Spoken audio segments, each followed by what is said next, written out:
Hey, Manny Shiferaw, it's so nice to have you on the podcast today. Welcome. Thanks, Steph. It's an honor to be here.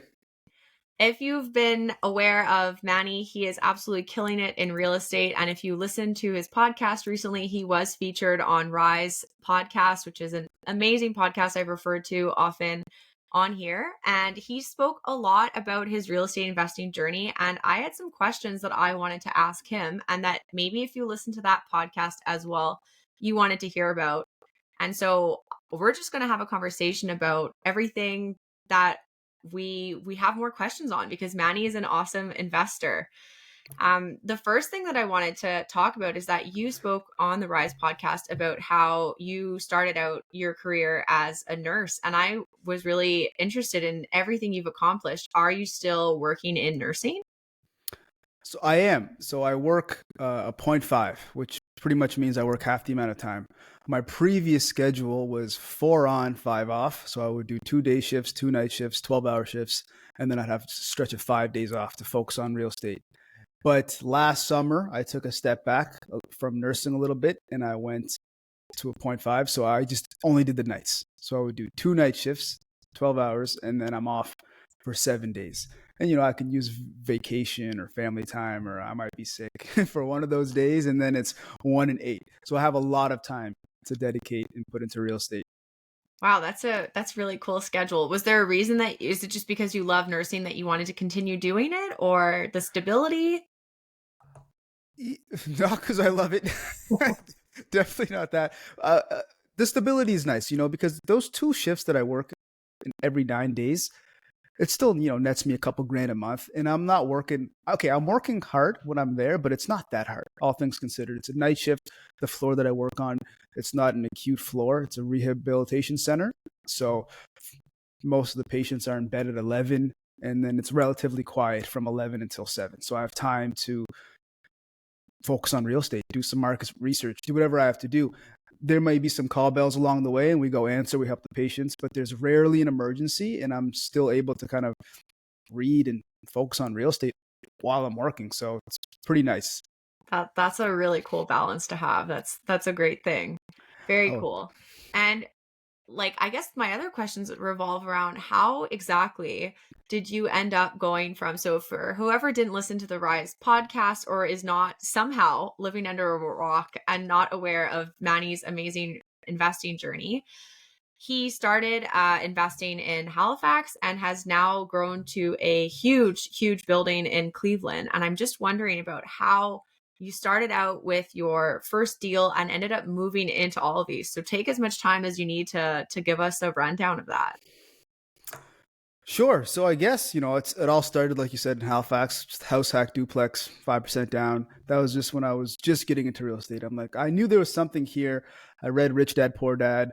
I wanted to, retire early and all that stuff. And read all the books, podcasts, YouTube. And after that first duplex, me and my girlfriend, then wife now, we bought our own personal house. But then we were out of money. So I'm like, what do I do now? How do people continue to buy real estate? Do I have to wait 5 years till I can refinance and do this again? And that's when I kind of learned about, raising money and OPM and the BRRRR. And that's what really helped me take off here in Halifax. So I was able to kind of convince my parents about like the BRRRR model, which I'm sure you've talked to your get. Do they know you've talked about it on previous Yeah, podcasts? Okay, yeah, I hope we're all aware of the Burr model. okay, good. So I explained to my dad, like, Dad, I found a great triplex. It was in Fairview, bought it for a great price. I'm like, if you guys, loan me this amount of money, I can give you a 10% return in like 3 months. And he's like, all right, son, I trust you. And it worked out perfectly. I was able to get a perfect BRRRR on a triplex in Fairview. And then I gave my dad that 10% on top of that. And then I'm like, so this extra cash that you have here, Dad, like, what are we doing? Like, we can just go do this again, or you can just kind of just sit on it. And then, him and my mom talked and they're on board. So I did it again to another triplex, and then same idea, ultra successful. That one took a little bit more time, but it was still a perfect BRRRR. All the cash out, they were able to get paid. And then it's like, now my parents just had all the faith in the world in me. They're like, okay, this guy knows what he's doing. I had, it was 6, 8 units at that point. And then I sold the duplex, and then I wanted to get into some bigger stuff. I bought a sixplex, I bought a fourplex, same idea. I wanted to burn them. And then last summer hit. Last summer, I wanted to buy larger apartments. I'm like, okay, these small ones are great. I think everybody should, start with a base, learn how to do this stuff. But then I wanted to buy, 20, 30, 40 units or whatever. And I was just looking around Halifax and it was just tough. It was tough to make it work. The numbers were tight. The landlord rules here in Halifax aren't great. So it's like, let's say I buy this 40 unit. How am I going to turn over 40 units? People understand, so like now we have to have cash for keys section like in the budget. I might have to have 5K, and 5K at scale, that adds up. That's really a lot. Yeah. It's a lot of money, right? So at that same time, I met a friend of mine here in Halifax who told me he was looking at big apartments in the States. This guy's a little bit bigger. He was 200-300 units he was trying to buy. And he was explaining to me just like the costs they were, like how much they were, the landlord friendly rules, all the tax benefits. And at that point, it's like, okay, a light bulb went off. And then a guy named Alfonso Quadra, he's a mentor of mine. He's like the creator of a mentorship program that I'm in called Wealth Genius. He came to Halifax and he did a boot camp. And he was just talking about all the, how great multifamily investing was. And then I just looked into the program a little bit and I found out they had a US investing stream. So awesome. Literally a whole program dedicated to Canadians buying US real estate. I'm like, boom, I'm in, signed up right away. And then I finished my program pretty fast there. And then my mentor, his name is Thomas Larini. He's a dual citizen. He lives in California. He used to live in Toronto. And he's been buying on both sides of the border for quite a few years now. I found that 24 unit that you're talking about in Cleveland. I found it. And I analyzed it with Ian. I'm like, Thomas, this is a great deal. You're no longer my mentor. Would you be interested in partnering up? He saw the numbers, we did the market research, and this thing looked sweet. So it's like, let's do it. And then we raised some cash. I ended up selling my sixplex. I put some of my own money into this deal. And that's how I got into my first US deal. And fast forward, now we have 76 more units that we're going to be closing on within the next, one's closing within 10 days and one's closing at the beginning of September. So wow. Awesome. And these are in the US as well? They're in Cleveland, just 15, 20 minutes away from our other building. Been hearing good things about investing in Cleveland. That's a really amazing journey to have grown from, and it's super inspiring as well. That's awesome. Good for you, Manny. No, thank you. I appreciate it. It just goes to show, with the right people and the right team, and if you have the right knowledge base, in USA, you can scale pretty friggin' fast. Like, I'm sure you listen to the Bigger Pockets podcast. I'd always listen, and they're like, oh, got 80 units in a couple of years, or 100 units, 200 units. I'm like, how are these people scaling so fast? And now once I'm in it, I can see it's very clear how they're doing it. Yeah. There's also like, I feel a huge advantage to an American, and I'm not even sure if you'd be able to do that because one of your partners is American, but the 1031 exchange is like, that is the coolest thing ever, in my opinion. Amazing. So if your listeners don't know what that is, that's like when you sell an apartment building, as long as you take the proceeds and go buy another asset, the capital gains are just deferred. Yeah. So like you can keep on doing that over and over and never pay any capital gains, which is incredible. Which is nuts, especially if you bought it and you really did a number on rehabbing it. I remember there was one I listened to that she'd essentially bought a building that the people in it, it was like run down. It like almost no one wanted to finance it. She had to do it privately. It was a huge thing. And there were criminal squatters like just recently let out of jail that were staying there. And she ended up making like 1.2 million on the sale. And she just exchanged that into like a nicer building in a better neighborhood. But like, that is an insane, like as a Canadian, that hearing that makes me want to cry. But US investing. Stephen Harper, like 10 years ago, that was one of his platforms when he was running for prime minister, that he wanted to bring a 1031 exchange like thing to Canada. Yeah. But then I think he won and then he changed his mind because the tax money that Canada would be losing out on is significant. And we'd be hearing it even more as landlords that we're terrible people and we're avoiding taxes. Exactly. But very, very cool. Anyways, a question about, so what, like, is it just because the price per door was a lot lower in Cleveland than what you'd seen in Canada? Like, what exactly was it that you saw in terms of investment possibility? Like, do you see some growth, like you have good cash flow? Like what exactly was your criteria there?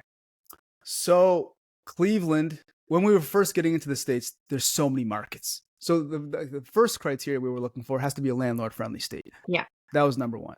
But then when you start looking into it, there's many landlord friendly states. So it's like, okay, which ones do you have to pick? And we kind of zeroed in on Cleveland because Thomas already owned some property there. He already had Okay. a team there. So we kind of wanted to leverage them a little bit. But yeah, but number one, you're right. The price per door is cheap. Like we got the 24 unit for 56K a door. This Wow. other 76 units we're getting for about 50K a door. Yeah. Again, landlord friendly rules. And then the rent's growing year over year. Cleveland Yeah. has one of the great, I think it was number one or number two of the biggest jumps in rent in the past year. So Yeah. the rent's going up. And like the city, the population, it's been a little bit stagnant, but it is slowly going up. It's not negative, which is at Yeah. the end of the day. And there's lots of We are jobs. seeing a lot of places. Oh, big time. Like California, the New Yorks, these Even cities Miami, I saw recently, population growth has gone negative. down. Yeah, Yeah. Probably 'cause, 76,000 people net they lost. Yeah, it's damn, I just wonder if wild for Miami. maybe it's because of the hurricanes, man. It would be Yeah, tough, maybe right? maybe that. But Um, yeah, cool for Cleveland. And that's yeah, I've seen, I'm not sure if that's an account you follow, but lattes and leases. I do. I follow them. So She's great. the thing we post sometimes about the price per door. So obviously, yes, with scale, you're getting these down to like 50,000 a door. But she'll even post duplexes sometimes that are like 96K, like 90K, Yeah. which is just nuts. One thing I would advise your listeners though is sometimes don't get fooled by just the price per door. One Yeah, time I was looking at a deal. I think it was in South Carolina. It was like 100 units, and it might have been like 15K a door. I'm like, this is crazy. This is when I was no, first looking into U.S. real estate. I'm like, this is unbelievable. But then I was looking into it. This area, incredibly high crime rate. yeah, Population was shrinking like incredibly fast. There was no jobs. I think the yeah, median income was like 20 grand a year. So like this was like yeah. Oh, okay. incredibly low income area. So if we bought this building, who cares? We could have bought it for free. How? Like, Yeah, there's no way we're going to stabilize this thing. It would have been just a big pain in the butt. So, price per door sometimes is not the biggest indicator, but yeah. it's definitely something to keep in mind. I have heard, I think maybe you even mentioned this, is that from one street to the next in certain neighborhoods, like one street is a good street and the next street isn't. And that's also Yeah. so important to consider. Or even a town, like the town might seem great, but every job in the town revolves around like one factory. And if that Yes. factory is like maybe going to get sent overseas or shut down, everyone That's it. loses their job and your Like, value plummets. So exactly. important things to be aware of, I think. Big time, especially in Cleveland. There's an area called East Cleveland, rough Mhm. area.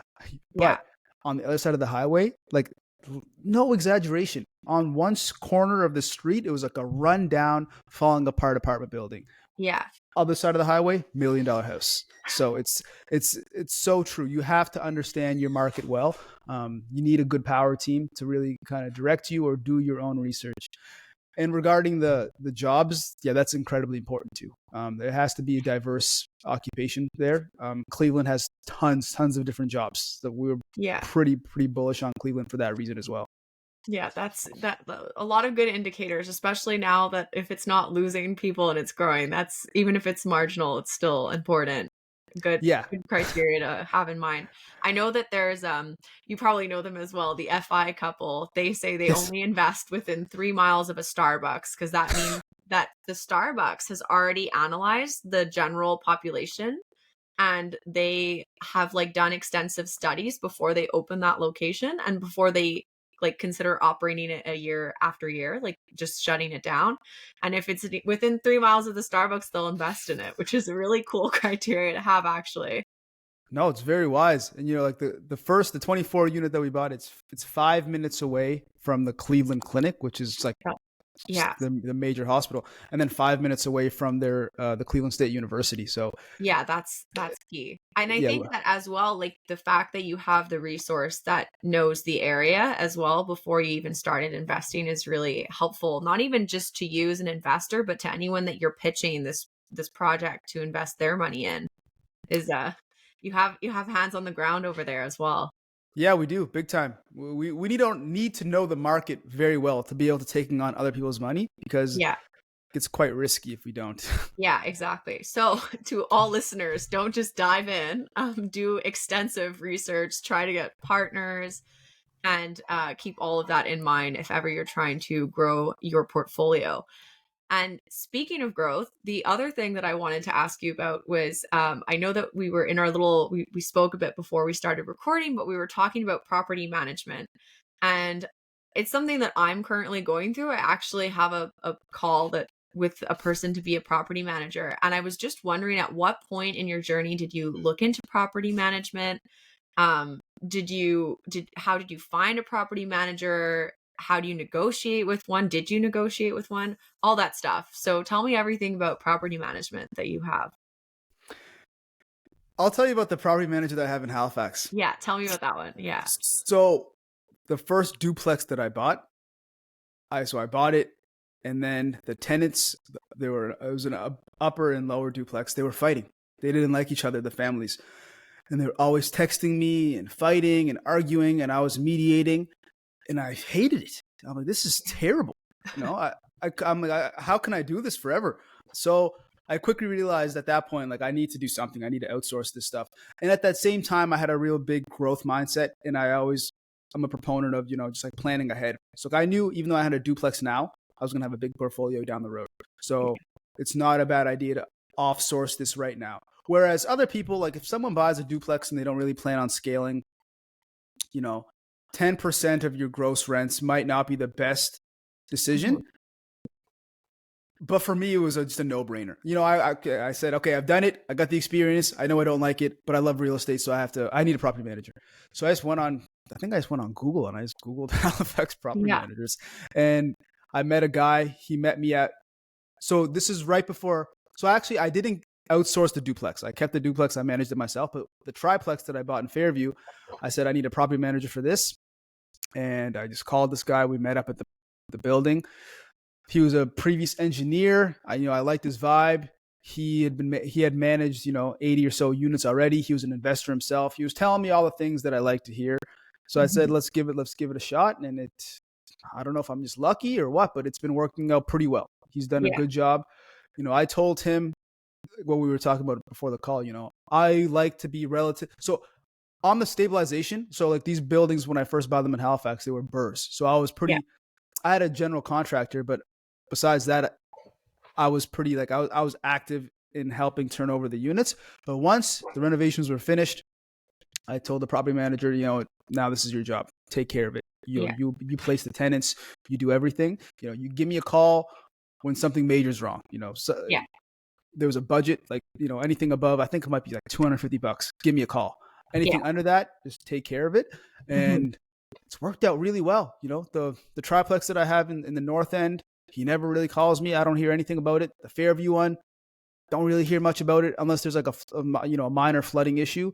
But besides that, it's been relatively passive. It's been pretty sweet. I won't lie. So Sounds really nice. yeah, it's been lucky. I'm like every time it rains in Halifax, I just hold my breath. I'm like, please, I don't want to see a text from Nat today. That's yeah. That if for anyone that's not based in Nova Scotia, we have been getting like the bad end of the stick. We had a hurricane in October, we had forest fire in May, and we've had two significant floods in the last like what, 3 weeks, month? Yeah. Significant flooding, like roads washed away entirely. Most basements flooded. We're already a very damp province. So I was lucky enough to not have flooding, but I had a lot of humidity in one of the units that I've spoken about on my Instagram, and I do not want to speak about that one anymore. But the thought of not having to answer tenants' messages all the time sounds really, really nice. I think that my bigger struggle is the Airbnb, because Airbnb is a lot more interactive, and having a property manager. I'm not sure. Do you have any Airbnbs? No, I don't yet. I've been thinking about it, but it's a whole it's a different business model. I'd have to really Yeah. dedicate to setting Yeah. up that system over there. And it's definitely, I would say it's a lot more active. Like you were just mentioning how your property manager made your investment extremely passive for you. And I agree with that, is that real estate investing is not necessarily passive depending on like what level of involvement you have in it. Like I know there's some people that they have a team that chooses properties for them. They kind of just sign checks and then the remodel's taken care of by team X, team Y is doing like the renting out and then they never really hear anything. But obviously you're involved in sourcing your deals. You're busy with that side of your time. So the nitty gritty day to day is better to have a property manager for. It is, but at the same time, I wanted to touch on one thing. At the end of it, Yeah. like you or the property owner will always care about the building Yeah. more than a property manager. So, do you remember that hurricane we had back in October or so? I have a generator that feeds into the house meter because I have a sump pump in that building. Oh, But okay. then we found out that the generator that I had, the cord, I didn't have the right connector to plug into my house meter. Oh, So I was looking. So the property manager told me this. So I just went on Canadian Tire, Home Depot, all the places, and I was looking around. I couldn't find a connector in Halifax. If the power went out at that building because of that hurricane and the sump yeah. pumps weren't going, Yeah. that basement was going to be gone. Yeah. So you know what I had to do? That morning, I had to drive to Moncton because Moncton was the only place that 3 had. hours. Oh god. Yeah, I had to Yeah. because if I didn't do that, Yeah. I would have lost my. So it's like 3 hour there or 3 hour back, whatever it was. Yeah. To save myself Yeah. thousands of dollars. Yeah. Where, Well, like even like man, if it got bad enough, your building could end up being like condemned. And yeah, could have lost like the whole everyone thing. says like, yeah, I have insurance, but man, what would your insurance premiums be if you lost an entire building? My goodness. Yeah, that's a very good point though. That's true that no one will ever care about it as much. No, it's As like you would. like my property manager didn't offer to drive there. His assistant didn't offer to drive there. I Yeah. didn't ask them to as well. I'm sure I could have asked him to ask his assistant to do it, but then I would have just paid for it. Yeah. But then Maybe what would the rush have been? They might not have gotten it in time. And yeah. exactly. Yeah. It was an urgent thing because the rain was imminent. So it's like if I don't get this thing, or if they slack, or something goes Yeah. wrong and they get delayed and it doesn't happen, Yeah. Definitely. I'm in a big mess. Oh, yeah. Yeah. Well, I think that's definitely like different things to consider with a property manager. And I've heard horror stories as well. Well, like maybe not horror stories, but I've heard of just like bad property managers that like you end up managing the property manager, which is really counterintuitive to paying someone in the end. But it's really cool that you were able to find someone like that. So that's for Halifax. And then you also, is it your business partner or you have a separate property manager entirely in Cleveland for these buildings? Yeah, separate entities. So when we bought this Cleveland building, me and Ian, we flew down and Yeah. so on Facebook, I had reached out to I want to say 15 different property managers in Cleveland. But Yeah. one guy really resonated with me. He was telling me all the right things on the phone. So this guy came and checked out the building with us, him and his business partner. And I could tell right from there, this guy was going to be solid. And him and his team are our business partner. His name's Ryan. I forget.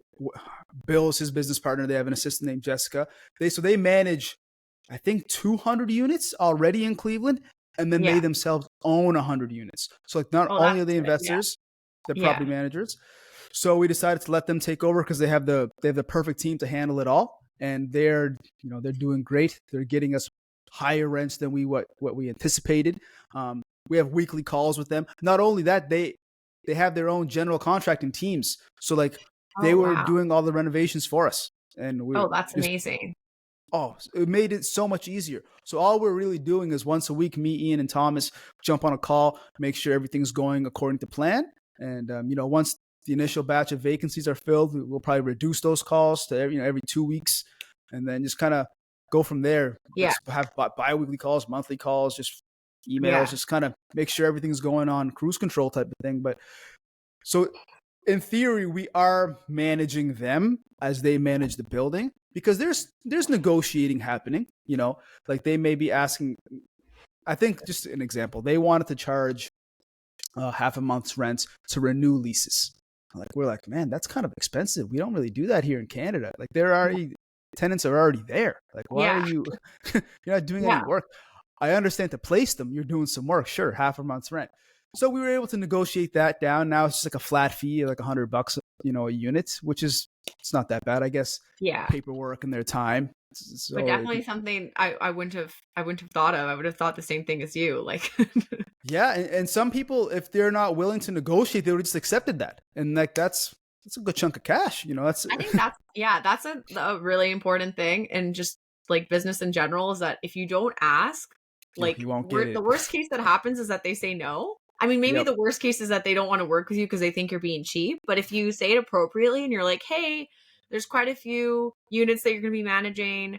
I'm wondering if there's any room for flexibility. And if you ask it like that in a more like graceful way, that you'd probably have better luck getting a response than than if you didn't try at all, because then you'd have to pay that whole half month on each unit. And you said that this is going to be like what, 200 units total or something Well, like that. it's going to be 100 right off the rip, right? So it's like it's quite a bit, and you're right. Like these guys, they have a business, right? They're smart. So it's like if we just cancel our deal and we're like, no, if they're firm on that and we don't want to pay that, then it's like, all right, we're not working with you, and now Yeah. we'll take this 24 units and this next 76 units to somebody else, and they'll miss out on our business. But not only our business, but our network. So like Yeah.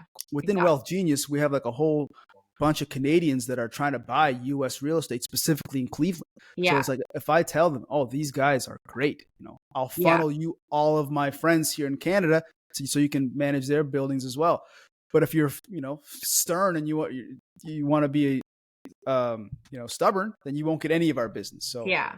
they're And it's smart. especially because you don't really know like where the market's going. You don't know like if people are going to want to sell their units, get rid of their property manager because they're trying to save some money. So it's always good to keep good connections. And it's also really cool that they have that like renovation team, like contracting team. I'm like thinking about it and I feel like with my first unit, my second unit, it was kind of fun to like project manage, but by the most recent one I did, it was just such a nightmare in every way. Like I'm still dealing with stuff. Apparently my roof was done entirely wrong and that the roof needs to get redone. No way. And the roof that I got done like a month ago.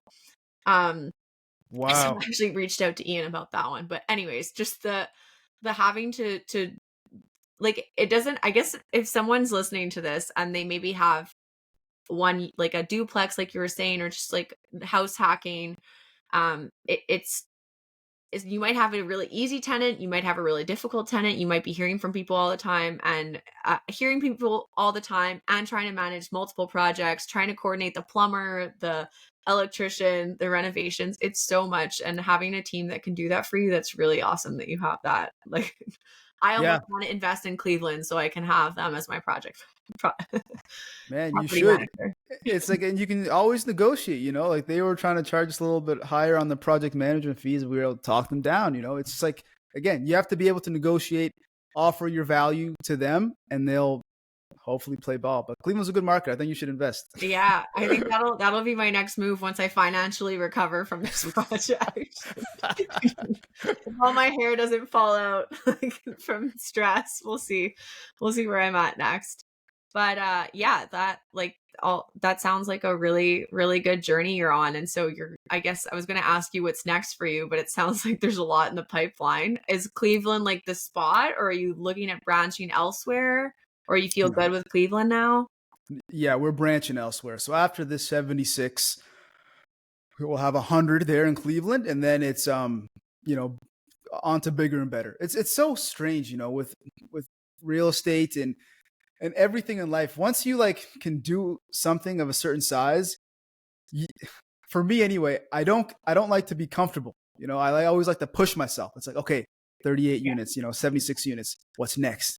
So it's like we're looking at some bigger stuff in Texas. 149 unit, and then Thomas is one of my partners, is step father-in-law is a builder and is building 600 Oh, units in like Phoenix. So it's like we can be a part of that, raising money. So it's just like, there's lots of stuff in the pipeline, and we're always trying to elevate and grow and expand.